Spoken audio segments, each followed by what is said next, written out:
We spent months learning how to beat the crap out of one another.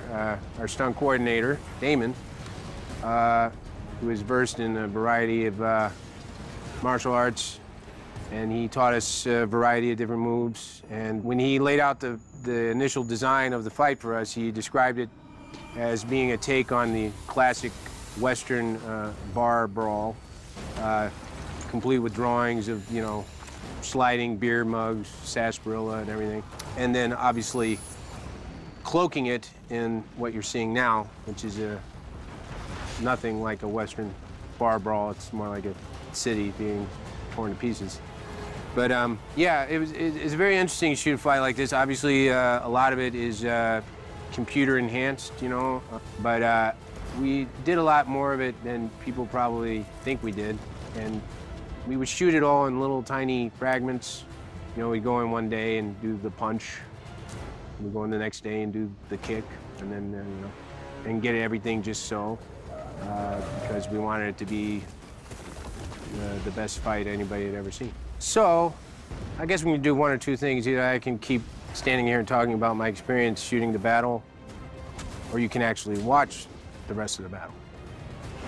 So, which one you want? Oh, you want to watch the rest of the battle? Well, of course. All right, well, here it is. I think the way that the fights are different in this movie is the combination of basic fight choreography with wire work and with green screen and CGI of us as people as well as the background. There's the super speed aspect and beyond the scope of what is actually humanly possible. And it's been great fun working with the guys, doing the wire work for hours on end, and all round had great fun with Damon and the whole stunt team. They're really good people, and that makes a difference, because when you're doing something which is physically taxing and tricky to do because it's so new, it makes it that much easier when you've got guys who are actually enjoying it with you and having a laugh and having fun and working exceptionally hard to get it right too. And I think that's what makes these particularly exciting, because anything can happen, and what the imagination allows does happen in this. There's a lot to be said for it, because you get to fly, and that is fun. The boom is there. Boom! Bam! And then he sits up out of it.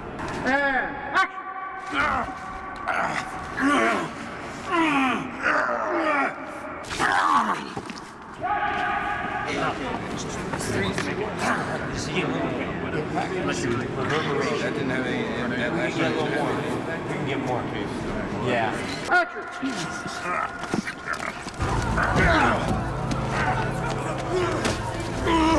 And action. Yeah. That's sunk in there. That's not sunk. Do this one. All right. 5, 6, 8. Lock up the noise down there. Here we go. What is that? Just thanks for wiping my brow. That was it. How about that? What? Oh yeah, his head goes that way, my head goes this way. No, he goes. Then we go like this. That's the ticket. That's more like a chiropractic adjustment. What? The whole thing is chiropractic. Yeah. You need one beat of holding them. One half beat to roll. Half a beat. You know, I wanted to be a drummer, but I was always a beat off. All right, we'll see. Well, it'll be perfect because half beat should be one beat. Ready? Mark. Don't do this. Okay, do it. So here we are at the train station, which is the ending of this massive, massive, arduous scene to shoot. And this was actually shot in Union Station in Chicago. And the way it came down to the end is it's very, very emotional. Superman's about to be forced to kill Zod.